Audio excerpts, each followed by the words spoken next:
오늘도 창세기 강의를 계속하는데 부지 중에 하나님을 대접한 사람이란 제목으로 주의 말씀의 은혜를 나누고자 합니다. 창세기 18장의 말씀은 성격이 다른 두 사건을 기록하고 있습니다. 그 하나는 오늘 우리가 읽은 본문으로 아브라함이 부지 중에 하나님과 두 천사를 대접하게 된 사건이 기록되어 있고, 또 하나는 하나님께서 이 죄악이 가득 찬 소돔을 멸하시고자 하실 때 아브라함의 그 성을 위해서 중보기도를 합니다. 그 중보기도하는 사건, 이 두 사건이 기록되어 있습니다. 이 두 사건은 전혀 다른 성격을 가지고 있는 그러한 사건이지만 사실은 한 가지 중요한 사실을 공통적으로 바탕으로 하고 있습니다. 이는 아브라함이 비로소 그의 삶의 지경이 확장을 했다는 겁니다. 그 자신의 범위를 뛰어넘어서 이웃을 향해, 열방을 향해 나아가고 있다, 그것을 증거하는 말씀이다 라고 볼 수 있습니다. 지난주에 우리는 하나님께서요, 이 아브라함의 이름을 아브라함으로 바꿔주셨다라는 그러한 이야기를 같이 했죠. 아브라함의 이름의 뜻은 뭐예요? 큰아버지라는 뜻을 갖고 있는 게 아브람. 아브라함은 이 복수가 붙었다 그랬죠. 그래서 열국의 아버지, 그렇죠? 열국의 아버지, 그런 뜻입니다. 그래서 이 아브람, 큰아버지, 철저히 자기 가족에 한정된 그 칭호가 하나님의 놀라우신 뜻에 의해서 열국을 향한 그런 지도자의 삶으로 뒤바뀌는 것이다. 하나님께서는 아브라함을 이제는 뭐예요? 한 가족의 우두머리가 아니라 열방을 위한 영적인 지도자로 세우셨다라고 하는 것이 바로 지난주에 우리가 본 말씀입니다. 그리고 그거에 관한 증거로서, 표식으로서 뭘 주신 겁니까? 할례예식을 하신 것이죠. 할례예식을 할 때 아브라함의 나이가 99세였습니다. 다 큰 어른이 이제 할례예식을 하고 이제 하나님의 사람으로 온전히 거듭나게 되는데, 이를 통해서 아브라함은 아마 큰 감격을 하지 않았을까 싶어요. 이제 드디어 내가 하나님의 백성으로 완전히 인치심을 받아 사는구나 라고 하는 것이죠. 오늘날 우리에게 뭡니까? 우리가 드디어 복음의 백성으로 예수 그리스도의 십자가의 사람으로 온전히 거듭나여 살아가는구나 라고 하는 분명한 인식과 체험을 가지고 그가 신앙생활을 하게 되었다라고 하는 것이죠.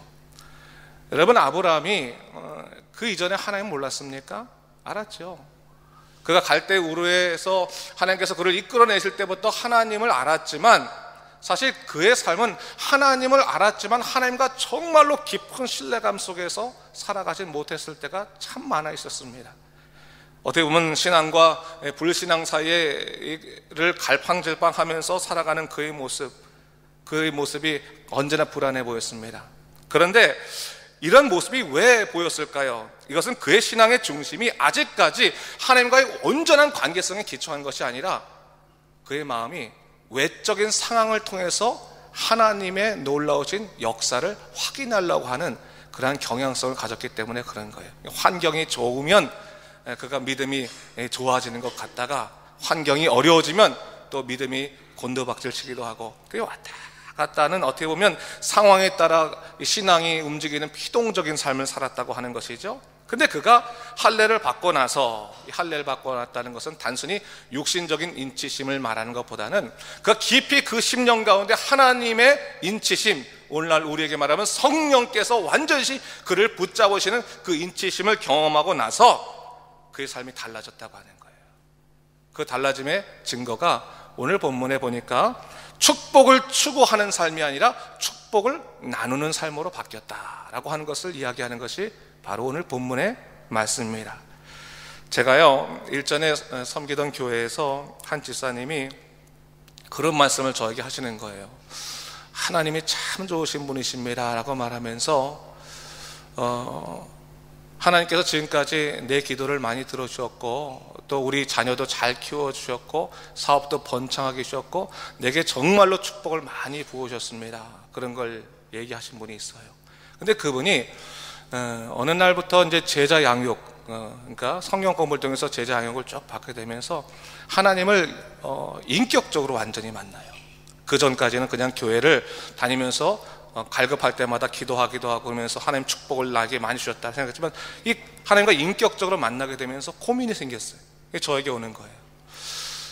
예전에는 하나님께서 내 삶에 축복을 부어주시는 것만으로도 하나님이 살아계심을 느끼는 것 같고 좋았는데, 내가 하나님을 정말로 인격적으로 만나고 복음 가운데 살고자 하니까 축복을 내가 추구하는 삶으로 이게 다가 아니다, 하나님께서 내게 주신 축복으로 다가 아니다고 하는 것을 자꾸 깨닫게 된다는 거예요. 뭔가 부족하다고 하는 것을 느끼는 거예요. 뭔가 부족하다.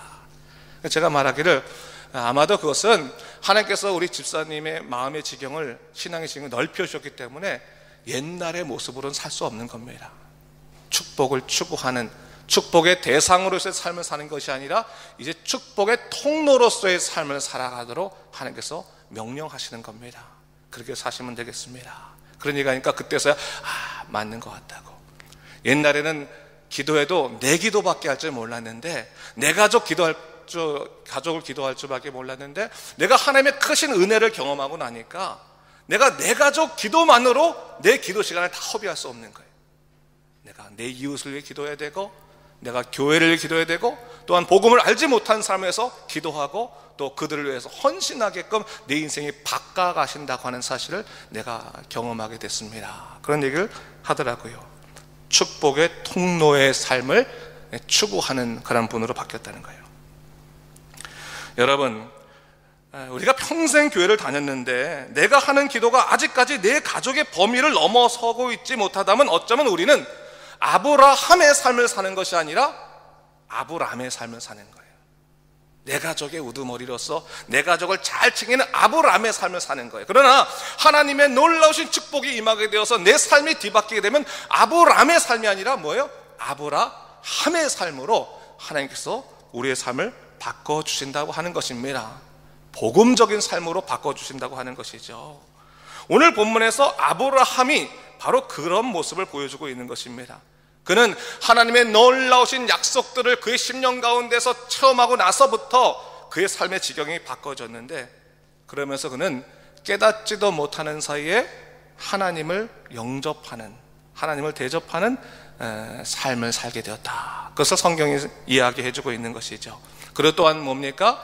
당시에 죽어서 마땅할, 멸망해서 마땅할 그 소돔이 아주 죄악의 도시 소돔, 이 소돔성에 관해서, 소돔과 고모라 성에 관해서 그가 안타까워하면서 무릎 꿇어서 그가 중보기도 하는 그러한 모습들을 갖게 되었다. 그래서 성경에서 얘기하고 있는 것입니다. 오늘은 첫 번째로 부지 중에 하나님을 대접한 아브라함의 모습에 관해서 좀 생각해 보겠습니다. 여러분, 성령의 은혜가 넘치면요, 마음의 여유가 생겨요. 짜증이 날 만한 일 속에서도 짜증을 덜 내게 되는 거예요. 의뢰 받아보세요. 여러분, 짜증이 좀 덜 나게 되는 거예요. 여러분, 짜증이 자꾸 나시면 내가 지금 은혜가 부족한 거예요. 그때는 다른 걸 추구할 것이 없어요. 하나님의 은혜를 추구해야 되는 거예요. 짜증이 날 땐 그래야 되는 거예요. 짜증을 부리지 않고, 짜증만 날 만한 상황 속에 짜증을 부리지 아니하고 오히려 덕을 행하는 삶으로 바꿔가게 되는 것, 이것이 어떻게 보면 복음 안에서 우리의 삶의 변화 중에 하나라고 볼 수가 있겠습니다. 제가 일전에 이런 얘기도 하나 들었어요. 어떤 한국에서 일인데, 집사님인데 그 집사님이 예수님을 믿고 나서 바뀐 거예요. 근데 원래 예수님을 믿지 않다가 뒤늦게 예수님을 믿게 됐어요. 정말 하나님의 크신 은혜지. 그 가족들이 그 집사님에서 열심히 기도했거든요. 근데 그 집사님이 회사에서 남들 괴롭히기에는 으뜸이야. 자기 밑에 부하 직원 괴롭히기는 막 갈가대는 분인 거예요. 그러니까 이 부하 직원이 하도 많이 갈굼을 당하면 어떻게 되냐면, 갈굼을 당해야지만 그날 하루가 끝났다고 생각하고, 이제 욕 먹었으니까 이제 집에 갈 수 있겠다, 안심을 하게 되는, 인간이라는 동물이 참 이상한 거라. 이게 핍박을 받으면, 핍박에 익숙해지면, 핍박을 안 당하면 불안하고, 핍박을 당하면 오히려 안심을 하는 그러한 경향이 생기나 봐요. 근데 이분이 예수님 믿고 나서 심령의 변화가 생기는 거예요. 그러면서 어느 순간에 짜증도 덜 부리고 야단도 덜 치고 그러는 거예요. 근데 어느 날 부하 직원 한 명이 와서 자기한테 조심스럽게 얘기하더라는 거예요. 부장님, 요즘 집안에 무슨 문제 있으십니까? 라고. 왜 그러냐 그랬더니, 우리에게 옛날처럼 욕도 안 하시고 짜증도 안 부리셔서 저희가 솔직히 불안해서 못 살겠습니다. 짜증을 부려주셔야지만 일찍 퇴근할 수 있는데 짜증을 안 부리시니까 24시간 불안하다는 거, 언제 호출해서 야단칠지 모르니까 불안해서 못 살겠습니다 라고 하는 거예요. 그때 그분이 느낀 게 뭐냐면 내가 예수를 믿고 복음을 알았더니 나만 사는 줄 알았더니 내 주위의 사람들도 살아갈 수 있는 방법들을 하나님께 주시는구나. 그 부하직원한테 얘기했다는 거예요. 내가 예수 믿고 나더니 이상하게 짜증이 줄어들고 그리고 화낼 만한 일도 적어지더라 라고 얘기하면서 하나님 믿고 나서 내가 변화받은 것이다 라는 것을 고백했다 그래요. 여러분, 예수 믿으면 나만 사는 것이 아니라 누구도 살아요? 남도 사는 거예요. 남도 사는 거예요. 내 가족이 살고 내 지체들이 살고 내 공동체가 살고 내 동료들이 사는 그런 놀라운 역사들이 점차적으로 일어나게 되는 거예요. 여러분, 하나님의 은혜가 우리 심령에 있으면 삶이 달라집니다. 중요한 것은 하나님의 은혜는 우리의 감정적인 영역만을 바꾸는 것이 아니라 우리의 생각과 의지까지 바꾸심으로 인해서 하나님의 은혜에 따라 사는 삶으로 우리를 뒤바꿔 주신다고 하는 것이죠. 물론 하루 한순간에 확 180도 바뀌지는 않지만 조금씩 어제보다 오늘보다 내일이 점점 더 하나님에게 훈련되어져 가면서 바뀌어지는 삶을 살아가게 된다고 하는 것이죠. 오늘 본문에 아브라함이 바로 그런 경우입니다. 아브라함의 이 하나님의 크신 은총을 경험하고 그가 할례를 통해서 하나님의 은혜에 대한 인치심을 경험한 다음에 오늘 본문이 뭘 기록하고 있는 겁니까? 그가 부지 중에 사람을 영접했는데 그것이 하나님이셨다라고 하는 것을 성경이 이야기하고 있는 거예요. 자, 오늘 아브라함이 장막 문 앞에 있을 때 세 사람을 보게 됩니다. 근데 그 세 사람이 아브라함은 하나님이신지 몰랐어요. 단지 그의 장막을 지나가는, 또 장막에 다가오는 한 세 사람, 나그네 세 사람을 그가 보게 된 것입니다. 오늘 본문 1절을 보니까 아브라함이 마므레 상수리 나무들 앞에 있는 곳에 장막을 치고 있었는데 날이 어떻게 했다고 얘기해요? 날이 뜨거워서 장막문 앞에 앉아 있었다라고 얘기합니다. 이 팔레스타인 지방은요, 날씨가 얼마나 더운지 대낮에 40도까지 올라가요. 40도까지. 여기도 40도 올라가더라고 보니까. 근데 40도에 다 밖에 있으면 열풍 불면 얼마나 덥습니까? 정말 짜증이 나고 너무 힘든 거예요. 그래서 이 이스라엘에는 낮잠 자는 시간이 있대요. 낮잠 자는 시간. 남미에도요, 낮잠 자는 시간이 있어요. 그래서 이제 딱 1시가 되면 온세라 그래서 딱 그냥 문을 닫아요. 낮잠을 자는 시간이야. 낮잠 자는 시간에는 누구도 안 건드려요. 그래서 커튼이 있는 게 아니라 나무로 된 문이 있어요. 창문에 나무로 된 문을 탁 막으면 완전히 그 방안이 깜깜해지는 거예요. 그럼 한 시간이나 2시간 자고 나서 한 3시쯤에 나와서 또 일을 하고, 그런 이제 풍습이 있다고요. 당시 이스라엘에도 그런 풍습이 있는 거예요. 근데 그가 오늘 대낮 이 정오에, 그러니까 12시쯤에 아주 더울 때 짜증이 날 만한 그런 상황 속에 그가 너무 더우니까 아마 장막문 앞에 앉아 있었던 것 같아요. 근데 눈을 들어본 즉 세 사람이 맞은편에 서 있는 걸 보자마자 어떻게 합니까? 달려가서 그를 영접했다 얘기하고 있어요. 물론 고대 문화의 특징 중에 하나가 나그네를 대접하는 특징이 있어요. 그런 영접하는 그런 일이 있습니다. 그러나 오늘 본문의 같은 경우에는 조금 더 유별나다고 하는 것을 알아야 되는 거예요. 날이 뜨거워서 어떤 사람도 맞이하기 싫은 그 시간에 아브라함은 장막 너머 있는 세 사람을 보자마자 달려가서 몸을 땅에 굽힙니다. 그리고 말해요. 3절 말씀에 이르되 내 주여 내가 주께 은혜를 입어 싸우면 원하건대 종을 떠나 지나가지 마시옵고 라고 말해요. 영적으로 눈이 떠서 하나님을 바라봤기 때문에 그런 게 아니에요. 그런 게 아니에요. 이 본문을 읽으면 우리는 순간적으로 그렇게 생각할 수 있는데 그게 아닌 거예요. 그 나그네 세 사람을 보면서 야, 저 사람도 덥겠구나 하면서 달려가서 그 사람을 그냥 영접한 거예요. 처음 보는 사람들이었는데 아브라함이 완전히 그에게 부복하여서 그들에게 고백하는 거죠. 이 세 사람이 누군지 모르지만 그냥 나그네인데 웬일인지 모르겠지만 그가 지금 대접하고 있는 거예요.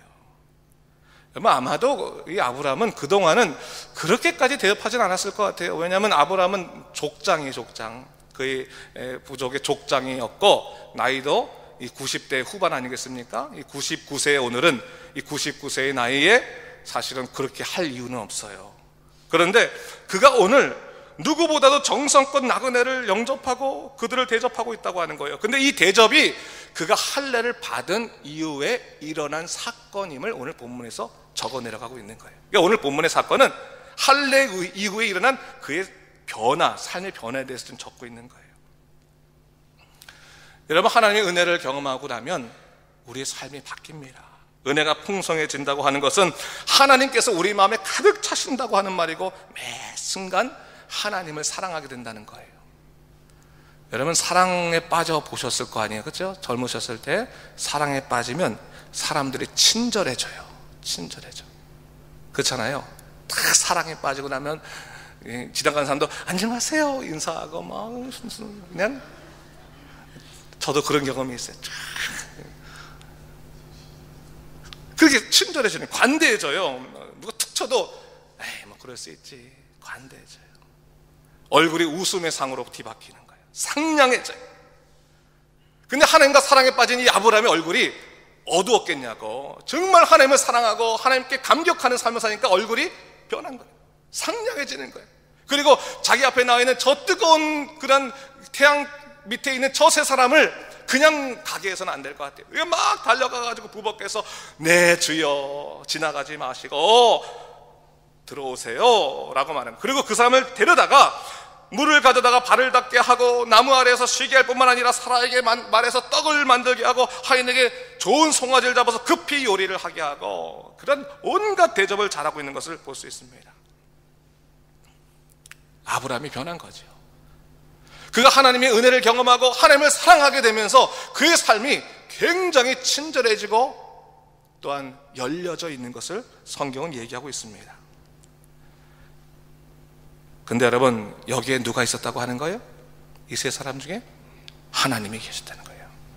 하나님과 나머지 두 명을 천사라고 봐요. 하나님이 계셨다는 거예요. 여러분, 오늘 아브라함이 이 세 사람을 대접함으로 인해서 하나님에게 최고의 가치에 영접을 했다고 하는 것을 우리는 신학적으로 뭐라고 말하냐면 예배 드렸다라고 말하는 거예요. 예배라는 말 자체가 뭐냐면 월십이라고 하는 말이 뭐예요? 그 합당한 신분의 분에게 뭐예요? 월스, 최고의 가치를 올려드리는 것이 이것이 예배인 거예요. 하나님인지 몰랐지만 그 세 사람을 정성껏 대접하고 그들을 섬기면서 하나님이 영광 받으신 바람에 그때 그 상황이 뭐가 된 거예요? 예배가 되었다라고 하는 것을 오늘 본문에서 얘기하는 겁니다.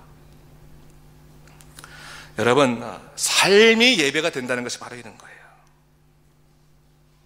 삶이 예배가 된다는 것이. 여러분, 우리의 삶에 하나님께서 어떻게 찾아오실지 몰라요. 근데 예배가 일상이 되지 아니한다면 우리는 이분법적인 삶을 살아갈 수밖에 없어요. 교회 와서는 예배 드린다고 말하지만 삶에 가서 하나님이 기뻐하지 아니하시는 일로 살아가게 된다면 우리는 예배가 일상이 될 수가 없고 예배가 계속 지속될 수가 없는 거예요. 오늘 우리가 예배 드린단 말이죠. 예배 드리고 나서 그 예배의 심령이 삶으로 이어져야지만 예배는 지속되는 거죠. 그렇죠? 그 다음 주에 가서 또 예배 드리면 또 예배가 계속 이어지지 않습니까? 공예배와 삶의 예배가 계속 이어지면서 예배의 삶을 살아가는 것, 예배가 일상이 되는 것, 이것이 얼마나 중요한 삶인지 몰라요. 성경은 바로 그것을 얘기하는 거예요. 오늘 드디어 아브라함의 삶이 뭐예요? 예배의 삶이 되었다, 예배자의 삶이 되었다라고 말을 하는 거예요. 여러분, 삶에서 사람들 만날 때 그들을 통해서 하나님이 영광 받으시는 것이 뭘까? 골로새서 3장 23절 말씀 보면 이런 말씀이 나와요.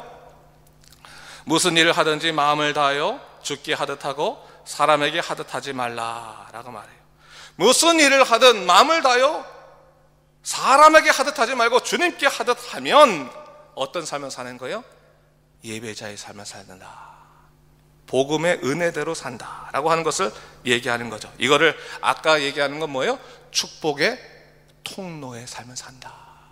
나를 통해서 내 이웃이 하나님의 은혜를 경험하는 거예요. 하나님을 바라보게 되는 거예요. 이 축복의 통로의 삶이라는 게 참 중요한 삶입니다. 자, 그런데 오늘 본문에 아주 특별한 이 구절이 나옵니다. 특별한 내용이 나오는데, 아브라함에게 좋은 대접을 받은 이 세 사람, 특별히 하나님께서 아브라함에게 말씀하신 장면이 나와요. 뭐라고 말합니까? 네 아내는 어디 있느냐? 장막에 있나이다. 그리고 10절 말씀에 뭐라 그래요? 10절 말씀 제가 읽어보겠습니다. 보세요. 그가 이르시되 내년 이맘때 내가 반드시 내게 돌아오리니 내 아내 사라에게 아들이 있으리라 하시니 사라가 그 뒤 장막문에서 들었더라. 이렇게 하고 있어요. 하나님께서 아브라함을 보시고 기뻐하시며 그에게 축복의 말씀을 주시는데, 내년 아주 구체적인 날짜를 주시는 것을 볼 수 있어요. 여러분, 하나님께서요 아브라함에게 후사에 관한 말씀을 많이 하셨어요, 지금까지. 근데 한 번도 구체적인 날짜를 말씀하신 적이 한 번도 없어요. 너에게 후사가 있으리라, 내 몸에서 아들이 나으리라, 그렇게 말씀하신 건 있지만 정확한 날짜, 언제 너에게 그 축복의 날이 이르리라 라는 말씀 한 번도 안 하셨어요. 근데 오늘은 하나님께서 실제적인 구체적인 날짜를 주시는 것을 볼 수 있어요. 왜 하나님께서 그에게 구체적인 날짜를 주셨을까요? 이것은 그가 비로소 하나님의 약속을 믿음으로 받을 영적인 준비가 되었기 때문입니다. 여러분, 그동안 하나님의 약속은 후사에 관한 약속이었지만 사실 그 본질은 하나님께서 아브라함을 책임져 주신다는 당신의 주대심의 선포였어요. 이 말은 뭐예요? 나를 믿어야 된다, 나를 신뢰해야 된다고 하는 것이 원래 주된 하나님의 약속의 말씀이었어요. 근데 그동안은 그거를 온전히 믿지를 못했던 거예요. 근데 오늘 삶이 예배로 완전히 뒤바뀐 다음에 하나님께서 뭘 하신 거예요? 네가 비로소 준비가 되었다라고 생각하시니까 뭘 주시는 거예요? 그에게 구체적인 날짜를 주시는 거예요. 날짜를. 여러분, 한번 생각해 보세요. 우리는 하나님의 주대심을 온전히 신뢰하기 전에 하나님의 날짜부터 받으려고 그래요. 안 그래요? 기도할 때 하나님, 제가 지금 어렵거든요, 힘들거든요, 언제까지는 꼭 응답해 주세요. 요거 날짜 안 지키시면 저 당황스러워요, 저 힘들어져요. 아니면 달라고 말 못하면 협박하지도 하잖아요. 그렇죠? 하나님, 저 그때까지 하나님 응답하지 않으시면 저는 예수 안 믿습니다, 전 교회 안 다닙니다. 하나님 손해보지 않으시려면 알아서 하세요. 하나님이 과연 손해보실까요? 그럴 때 하나님께서 응답하지 않으세요. 잘. 하나님을 종 삼으려고 할 때는 하나님께서 응답하지 않으세요. 근데 여러분, 하나님께서 언제 응답하실까요? 내 주여 뜻대로 행하시옵소서. 완전히 하나님께 맡기고, 하나님께 내 인생을 맡깁니다. 하나님, 저는 하나님의 주되심을 믿습니다. 하나님께서 어떻게 인도하시던 나는 하나님의 사람으로 살고 싶습니다. 하나님의 영광 위에 살고 싶습니다. 하나님, 저는 온전히 하나님의 것입니다 라고 고백할 때 하나님께서 우리에게 뭘 주시는 거예요? 날짜를 주시는 거예요. 날짜를. 네가 비로소 준비됐구나, 나의 감정과 상관없이 내 삶에 온전히 하나님께 영광 돌리는 삶, 모든 사람에게 하나님의 복음을 증거하려고 하는 믿음의 삶이 끊임없이 유지될 때 하나님께서는 그를 축복의 통로로 삼기 위해서 그에게 뭘 주시는 거예요? 구체적인 날짜를 주시기 시작하시는 거예요. 여러분, 날짜를 먼저 받으려고 하지 마세요. 뭐부터 받아야 되는 거예요? 하나님과의 영적인 온전한 신뢰가 형성되는 것, 은혜를 먼저 받고 하나님과의 온전한 영적인 신뢰가 되면 하나님께서는 그 다음부터 뭘 주시는 거예요? 날짜는 주세요.